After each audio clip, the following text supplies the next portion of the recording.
بادشاہ اس خوبصورت اور حسن کی ملکہ سے ملنے کے لیے بے قرار ہو رہا تھا۔ السلام علیکم ورحمۃ اللہ وبرکاتہ۔ امید ہے آپ سبھی لوگ خیریت سے ہوں گے۔ چلیے چلتے ہیں آج کے قصے کی طرف۔ ایک بادشاہ اپنے محل کے چھت پر گھوم رہے تھے، ٹہل رہا تھا کہ اس کی نظر سامنے والی چھت پہ پڑی تو وہاں پہ انہوں نے دیکھا کہ ایک خوبصورت اور حسن کی ملکہ کپڑے سکھا رہی تھی۔ تو بادشاہ دیکھا تو ویسی ہی بادشاہ کی نیت گندی ہو گئی، اس کے بدن میں جوش بھر گیا اور اسے پانے کی خواہش بڑھ گئی۔ تو بادشاہ نے اپنی باندی سے پوچھا کہ یہ عورت کون ہے، یہ لڑکی کون ہے؟ اس کی باندی کہنے لگی کہ آپ کا غلام زید ہے، یہ اس کی بیوی ہے۔ تو بادشاہ اس کے باہوں میں جانے کے لیے، اس کے ساتھ رات گزارنے کے لیے بے قرار ہو رہا تھا، پریشان ہو رہا تھا کہ آخرکار ان سے کیسے ملا جائے۔ تو شیطان نے بادشاہ کے دماغ میں ایک تدبیر دی کہ یہ کیا جائے کہ زید کو کہیں دور بھیج دیا جائے۔ تو بادشاہ نے وہی کام کیا کہ بادشاہ زید کو بلایا اور زید سے کہا کہ تمہیں ایک کام کرنا ہے۔ تو زید نے کہا حضور آپ حکم کریں، آپ کا حکم سر آنکھوں پہ، آپ ہمیں حکم تو کر کے دیکھیں۔ تو بادشاہ نے کہا یہ فلاں خط ہے، تمہیں فلاں ملک میں فلاں بادشاہ کو دینا ہے، اور دے کر آنا نہیں ہے بلکہ اس کا جواب بھی ساتھ میں لانا ہے۔ بادشاہ کی تو نیت گندی تھی۔ بادشاہ تو یہ سوچ کر زید سے کہا کہ تم خط کا جواب لے کر آنا تاکہ بادشاہ کو زیادہ سے زیادہ وقت ملے ان کی بیوی سے ملاقات کے لیے۔ جب زید گھر سے زیادہ دن تک باہر رہے گا تو مجھے زیادہ وقت ملے گا ان کی بیوی سے ملاقات کرنے کے لیے۔ تو بہرحال زید اس خط کو لے کر اپنے سرہانے کے نیچے رکھ دیا، اور رکھنے کے بعد اپنے سفر کی تیاری کرنی شروع کر دی، اپنے کھانے وغیرہ کپڑے وغیرہ لینے دینے شروع کر دیے۔ تو اب ہوا کیا، جیسے ہی زید اس سفر کے لیے روانہ ہوا، بادشاہ فوراً زید کے گھر پر آ گئے اور کنڈی کھٹکھٹائی۔ زید کی بیوی اندر سے آواز دیتی ہے کہ کون ہو؟ تو بادشاہ کہتے ہیں کہ میں بادشاہ ہوں، زید کا مالک ہوں۔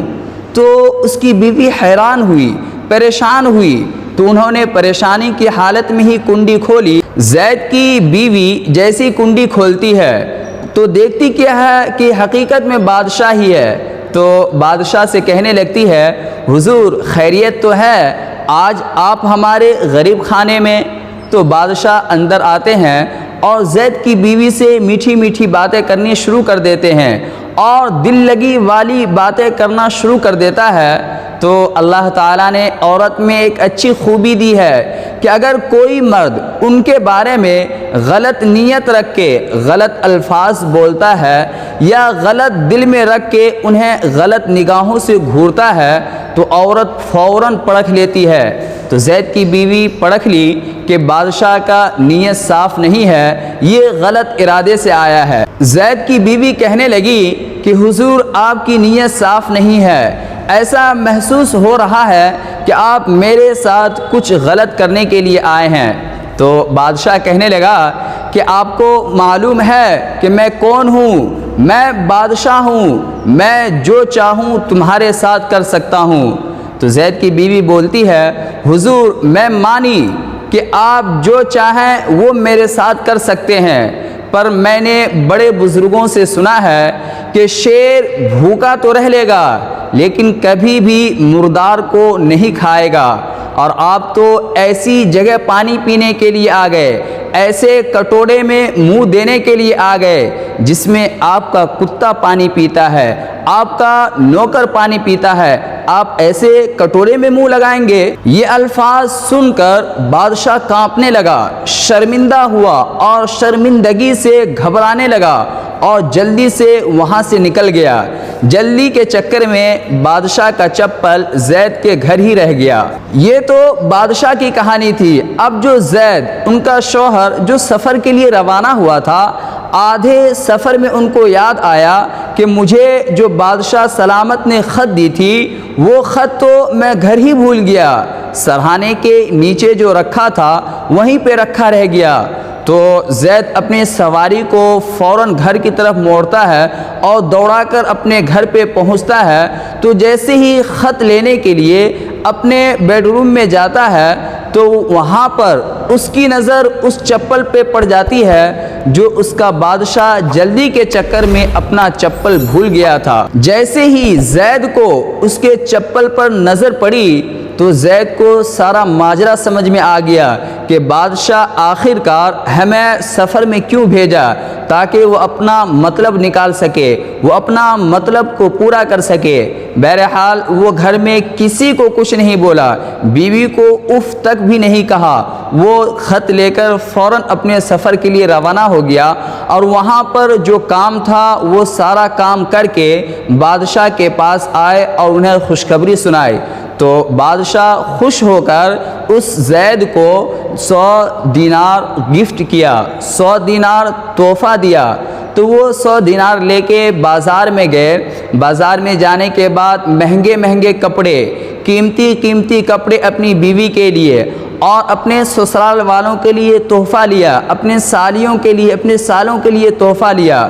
تو گھر آ کر اپنی بیوی کو سلام کرتا ہے اور سلام کرنے کے بعد اپنی بیوی سے کہتا ہے کہ یہ دیکھو تمہارے لیے قیمتی کپڑے لے کر آیا ہوں، تم اسے پہن لو اور چلو تمہارے میکے چلتے ہیں، یعنی میں اپنے سسرال جانا چاہتا ہوں، تم بھی جلدی سے تیار ہو جاؤ۔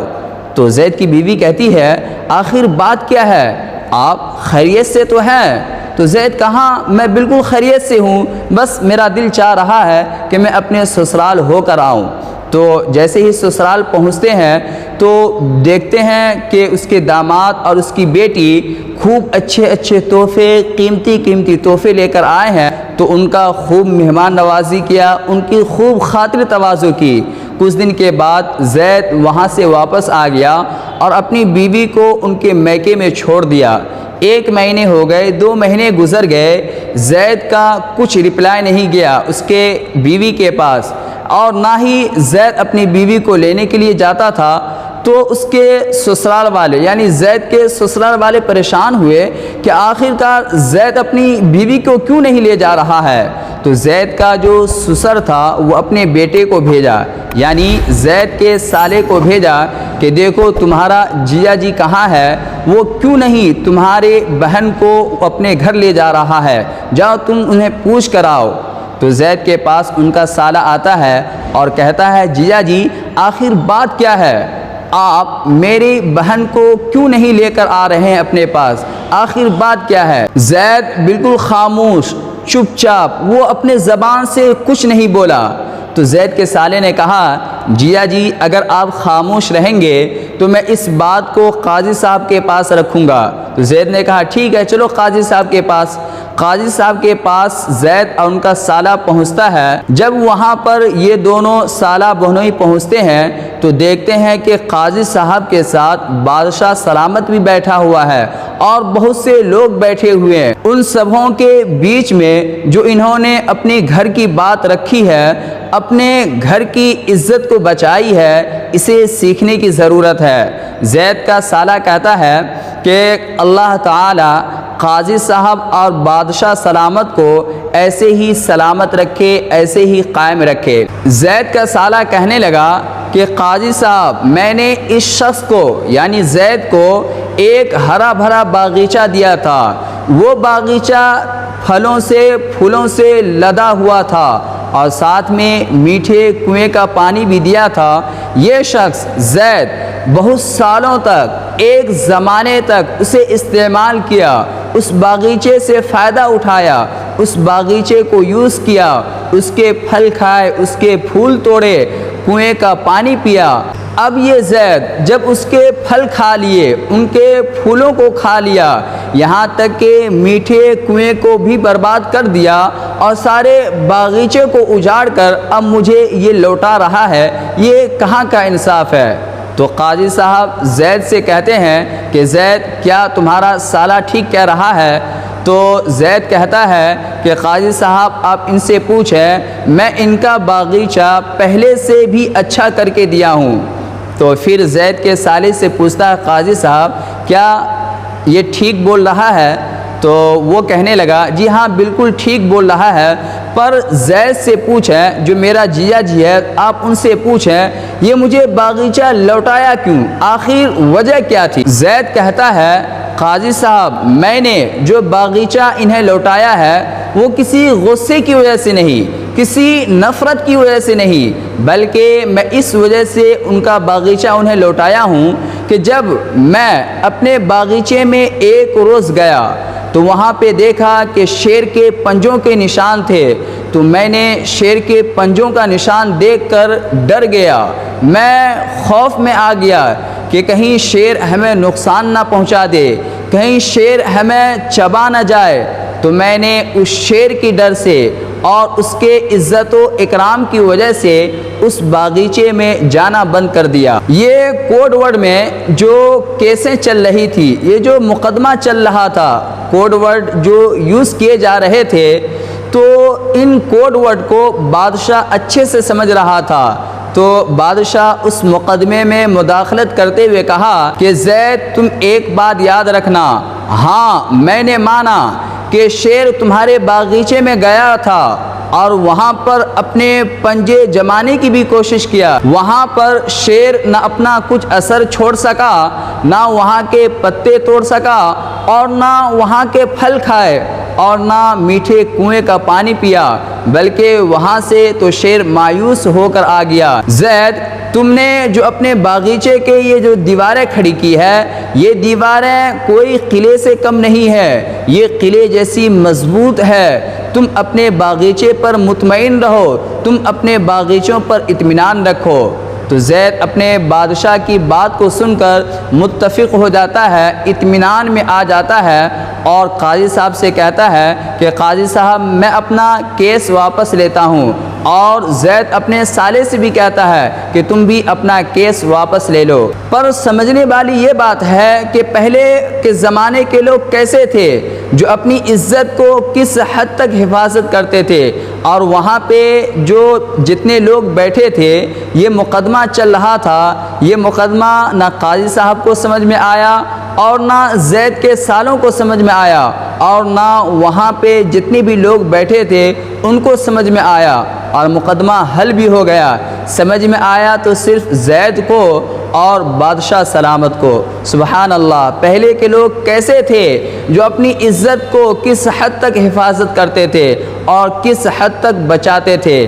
آج ہم لوگ دیکھ لیں، جب میاں بیوی کو پیار کرنا ہو تو بند کمرے کی ضرورت پڑتی ہے، اور جب انہیں لڑائی کرنا ہو، ان کی عزتوں کو تار تار کرنا ہو تو دونوں سڑکوں پہ اتر جاتے ہیں، محلے والوں کے سامنے لڑائی کرتے ہیں، سوسائٹی والوں کے سامنے لڑائی کرتے ہیں، یہاں تک کہ بیوی سڑکوں پہ آ کر وہ شوہر جو گھر میں بیٹھا رہتا ہے ان کو چلا چلا کر گالی دیتی ہے اور اپنے شوہروں کو بدنام کرتی ہے۔ آپ سبوں سے ایک درخواست ہے کہ آپ حضرات اس ویڈیو کو اس خواتین اور اس مردوں کے پاس ضرور پہنچائیں جو اپنی گھر کی عزتوں کا خیال نہیں کرتے، جو اپنی گھر کی عزتوں کو نہیں بچاتے، کہ ان کو اس ویڈیو سے ایک سبق مل سکے۔ پھر ملتے ہیں اگلی ویڈیو کے ساتھ، جب تک کے لیے السلام علیکم ورحمۃ اللہ۔